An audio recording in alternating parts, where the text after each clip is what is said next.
Hello there world, I'm the Talking Mausoleum and welcome back to my Elden Ring PvP guide video series. So after we looked at pretty much the most basics of PvP in part 1 and discussed the right level ranges to be in our last episode, today we can finally talk about how to actually make your build. And for that we will start off with the most important choice for our build, and that is of course our main weapon.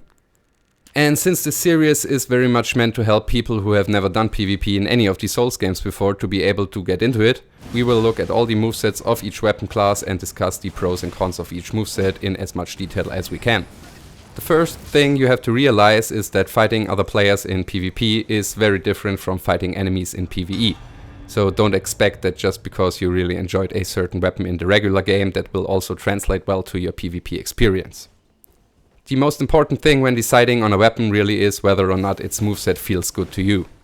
Some weapon classes will lend themselves to a very aggressive playstyle, while others offer moves that will let you play more reactively.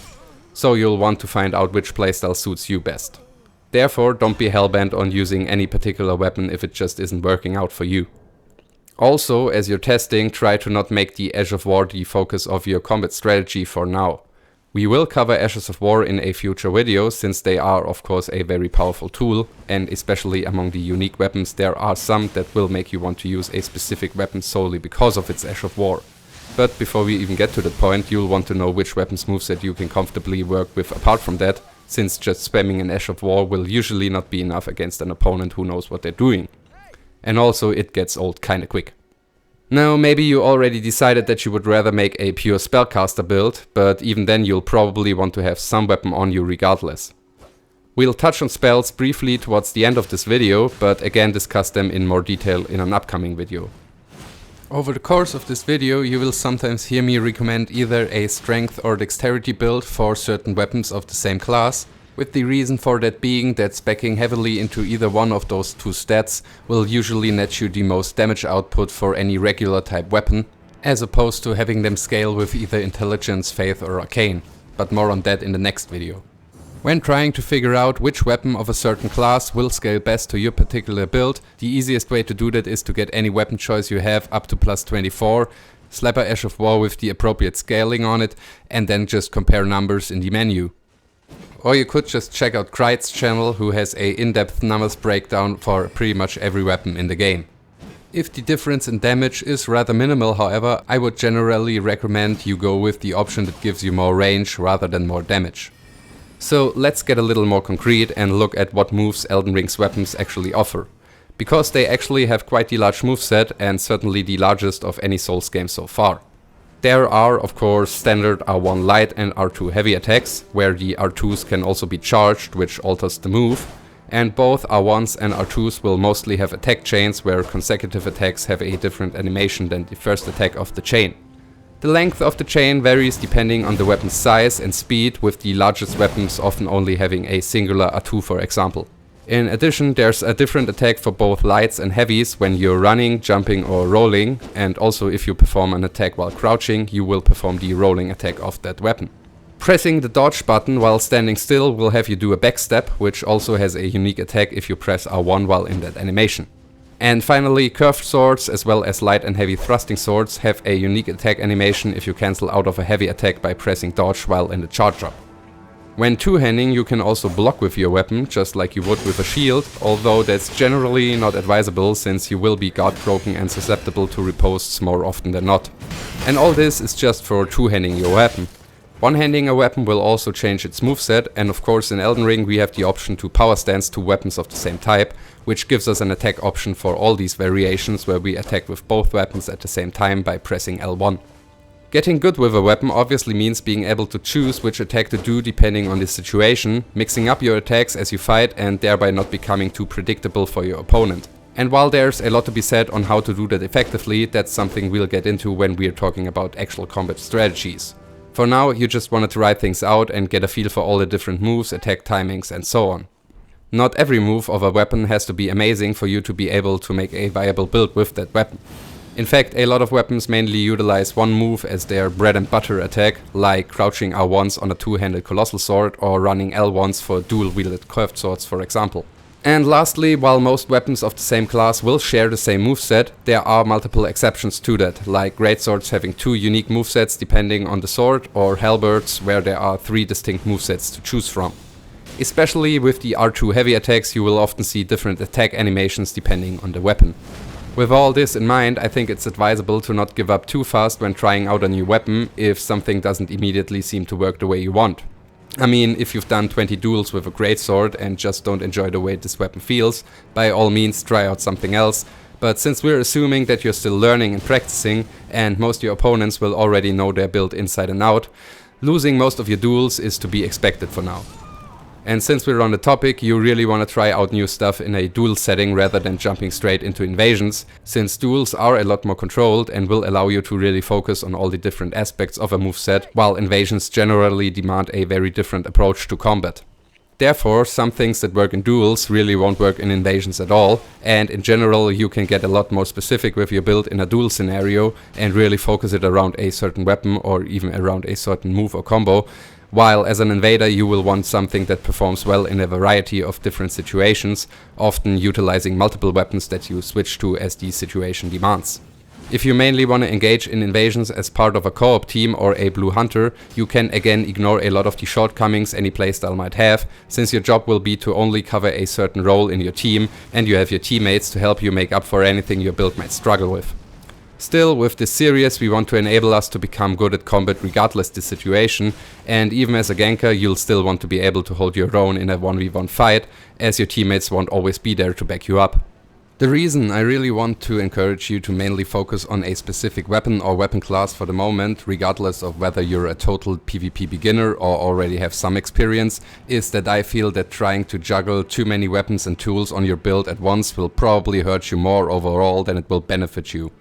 In duels, most people will focus on a very specific build with just 1 or 2 tools like weapons or spells anyway, but especially if you enjoy watching some of the more prolific streamers doing invasions in Elden Ring, you will often see them hard swapping their weapon in the middle of a fight regularly, thereby accessing a lot of different movesets and Ashes of War, and it's really easy to assume that that is something you have to be able to do in order to be good at PvP. However, having to think about what weapon or spell you might want to swap to at any given moment can easily overwhelm you with choices and cause you to lose focus on what's going on screen in terms of the actual fight you're in, causing you to mistime your dodges or miss good opportunities to punish an opponent. Keep in mind that the best Souls PvPers have spent a ton of time with these games and can therefore execute on these things much more quickly, almost instinctively, leaving more room to think about these more advanced considerations. But I promise you that for the process of learning and getting better at fighting other players, getting rid of as many distracting thoughts and really honing in on just the second-to-second gameplay will have you have more success much more quickly, even if you lose out on the ability to surprise your opponent with a sudden weapon swap. That's something that you can slowly incorporate into your playstyle as an advanced tactic once you've gotten comfortable with the basics of combat. Alright, with all this information out of the way, I'm now going to give you an overview of the benefits and shortcomings of all the different weapon classes in Elden Ring. Daggers. Daggers have a very fast moveset that is offset by their extremely short range and comparatively low damage output. If you want to use daggers, dual wielding them is probably the superior moveset, and since they don't weigh very much, you can put on some high poise armor to be able to get right into your opponent's face with them and tank some hits. As a main weapon, their short range certainly makes them tough to use and probably not the best choice for beginners, but they can be a good offhand choice to switch to if, for example, your opponent is low on HP and you just need to get that one last quick hit in, or if you want to have a different Ash of War than that of your main weapon easily available. Thanks to their fast attack chains, letting you hit your opponent multiple times in a quick succession, they are a great tool for applying status build-ups, especially considering that their raw damage output isn't as high as other weapon classes. Straight Swords.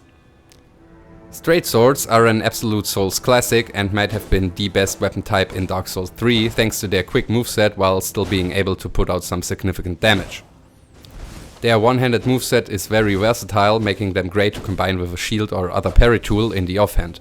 In Elden Ring, dual-wielding straight swords is also a great option. They are definitely a great all-rounder type weapon that'll perform well against a variety of different builds, but they also neither have the range of something like a spear or a katana, or the high damage output of heavier weapons. And they also do minimal poise damage, so trading hits with your opponent isn't what you'll want to do with them. Still, their fast R1s make it very possible to attack your opponent right out of hit stun and connect your attack before your opponent is able to connect theirs, which is a specifically useful tool against aggressive players. When it comes to choosing your straight sword, the Noble Slender Sword will have the highest damage output on a dexterity build, while also having the longest range of any straight sword, while the broadsword will fare better for a strange build, although it has a significantly shorter range, and the longsword will perform better on almost any other kind of build. Greatswords. Greatswords are another classic and were my absolute favorite weapon class in these games before Elden Ring. They give you a fantastic middle of the road type option in terms of damage to speed ratio, not as higher damage output as Colossals, but much faster and with a certainly much better moveset, apart from the crouch poke, but we'll get to that in a moment. Greatswords also do very high poise damage, so you'll stagger pretty much everyone that's not wearing Bullgoat style armor. There are two main movesets for Greatswords, and which one you prefer is really up to your own preference. And as we talked about, the heavy attack animation varies from sword to sword, with the poke of, for example, the Claymore being my favorite because of the reach it offers. I find the running attacks of Greatswords somewhat lacking in terms of speed and range, however the jumping attack more than makes up for that, especially when dual wielded. However, with Elden Ring, FromSoft actually managed to give all weapon classes much more viable attack options, making Greatswords not as clearly better as many of the other options as they might have been in the past. Colossal Swords. So Colossal Swords were always very popular PvE choices in Souls games, but difficult to use in PvP because despite their high damage potential, their moveset is very slow, which makes its move very easy to react to and potentially punish. In Elden Ring, however, as we already learned, you can perform a rolling attack by attacking while crouching. And for Colossal Swords, that attack is a quick poke with very good range, thanks to the weapon's large size, that will come out of a crouch very quickly, much quicker than if you have to go through a roll first.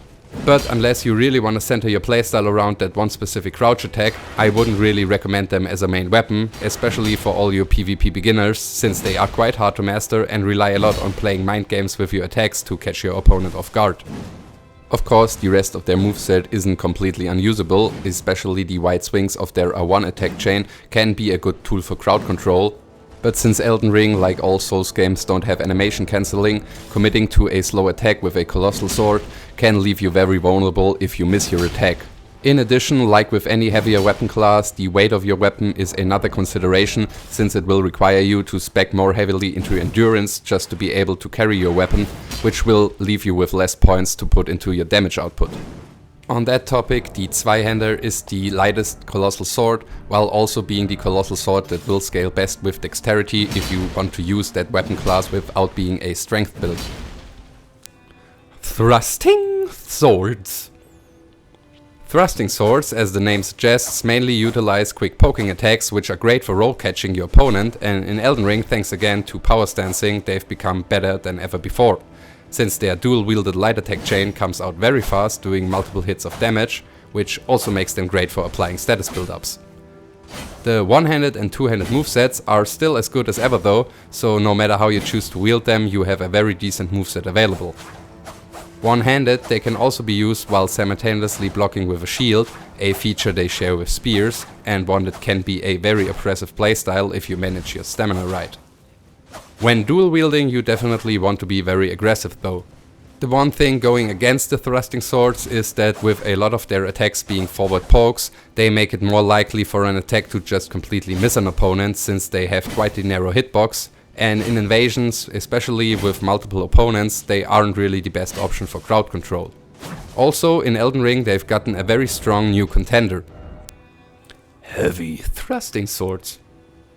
So heavy thrusting swords are my favorite new weapon class to come out of Elden Ring. Sure, their attacks come out slower than their lightweight counterparts, but the whole moveset still is surprisingly fast for the amount of damage those things can deal. Their longer range also gives them an edge in a lot of situations, and while most their attacks are still forward pokes, just like the regular thrusting swords, with all the same upsides and downsides, their longer range really gives them the upper hand in my book.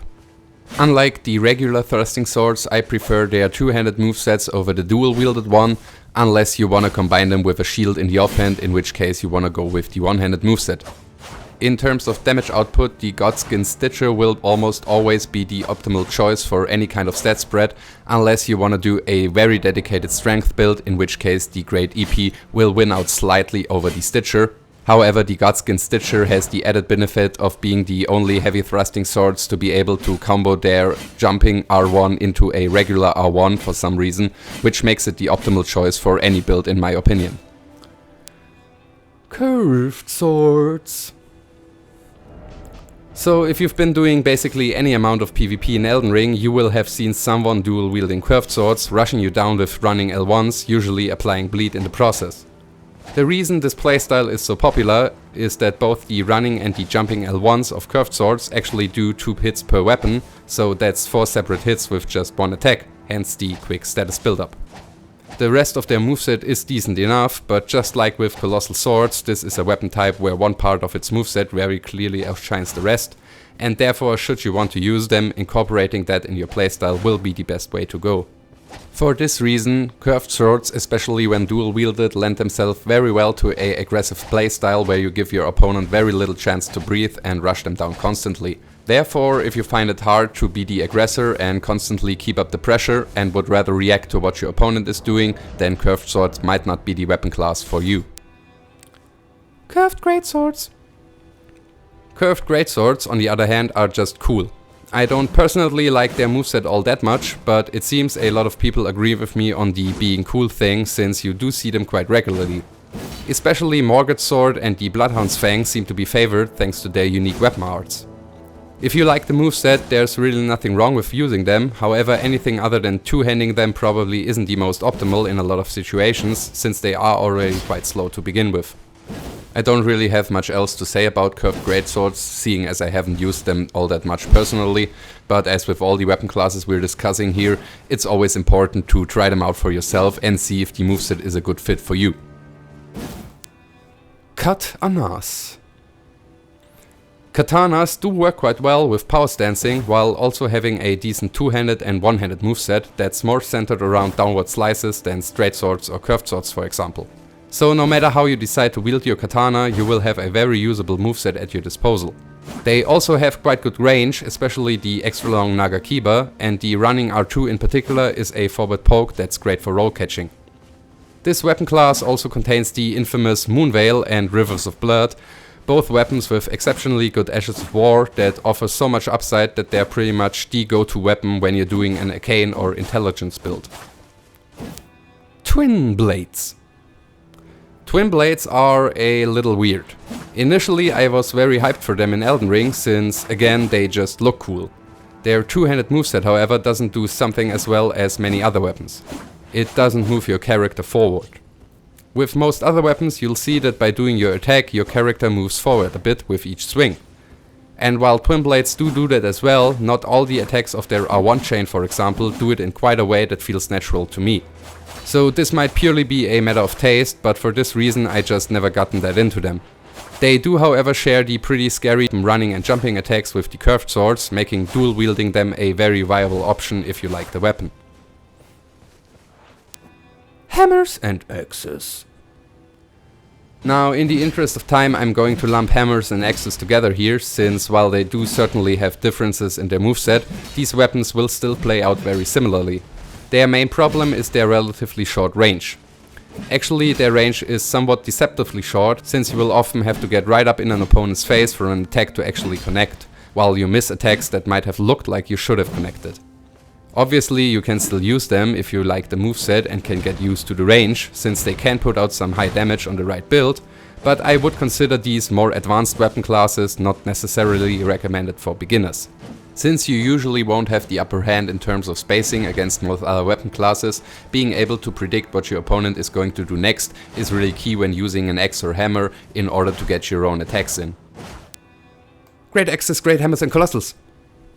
Greataxes, Greathammers and Colossals are another case where, while they do have differences in their movesets, your playstyle with these weapons will be quite similar, since for all of them you have to account for their slow attack speed.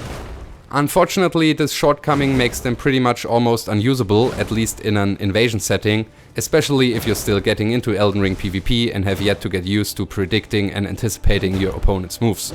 They basically share all the problems with the Colossal Swords, but without getting the fast and powerful crouch attack. Sure, their damage output is some of the highest for any weapon in the game, but especially the long recovery animation after your attacks make them very easy to punish. So if you want to use a particular weapon among those classes, be prepared to put in some time to get good with them. At this point, I just want to quickly reiterate that you can obviously use any weapon you like, and if you spend enough time with it, you can also get good at any moveset to make every weapon work. But this is a series that's not only supposed to look at the most optimal builds and choices for duels and invasions, but also enable newcomers to get into Elden Ring PvP. And for those in particular, I would not recommend using any of these giant bonk stick type weapon classes. Flails. Flails are another kinda sad story for me personally, since I really wanted to use them in my first playthrough. Again, they just look cool.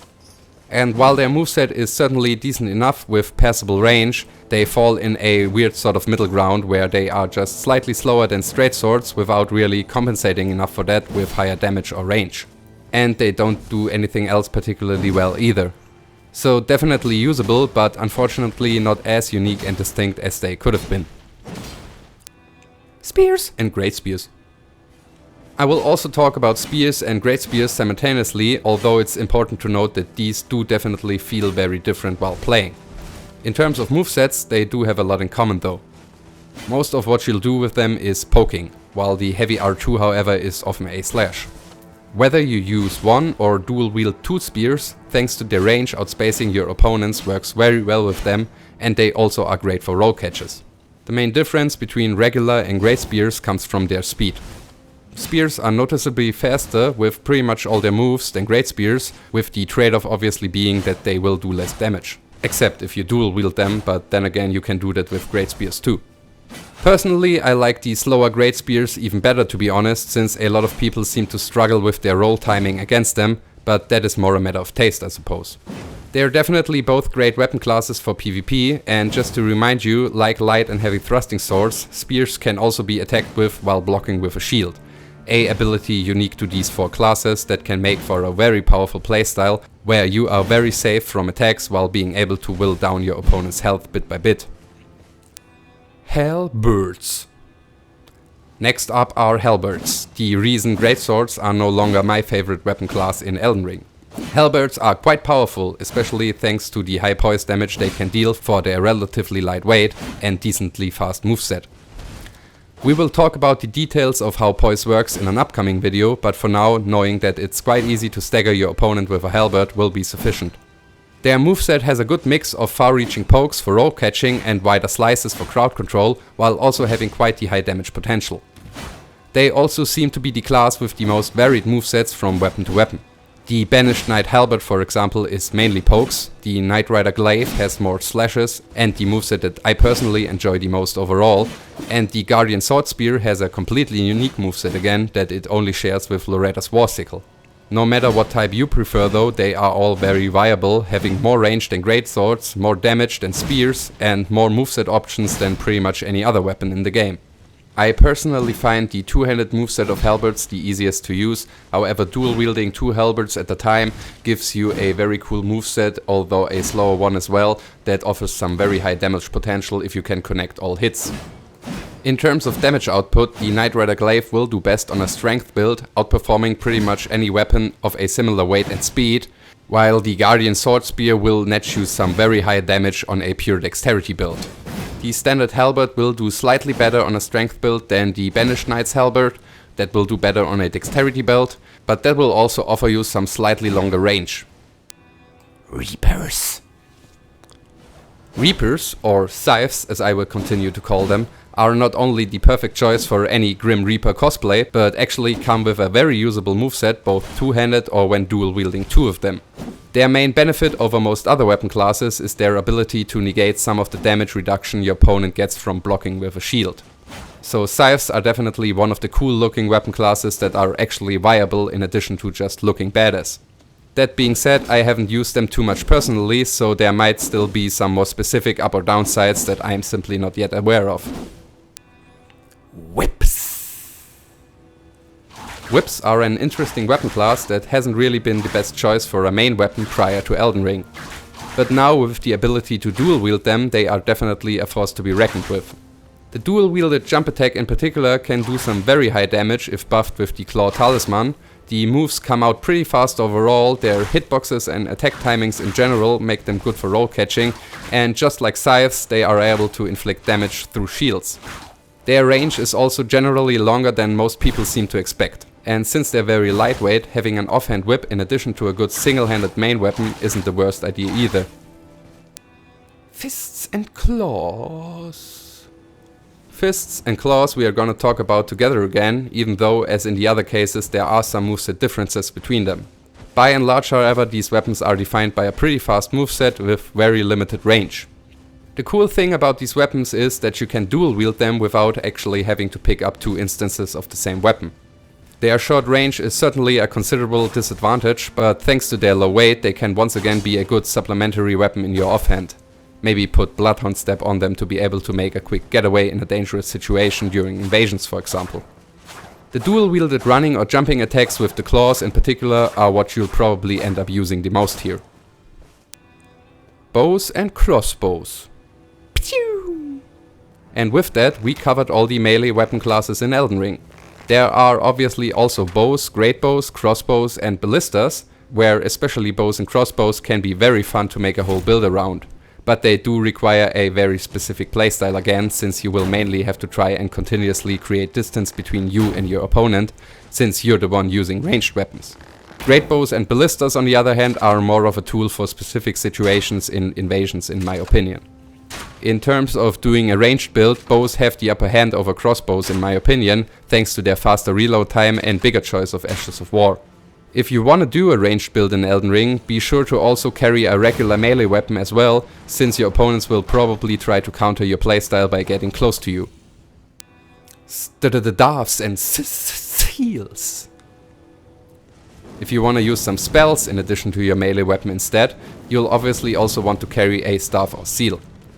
We will look at what staff or seal to use depending on your build in an upcoming video. If you want to completely center your build around being a pure caster type character, however, you will want to look at the spells you want to use themselves to figure out their timings and range, rather than the casting tool whose main purpose is determining the damage scaling of those spells.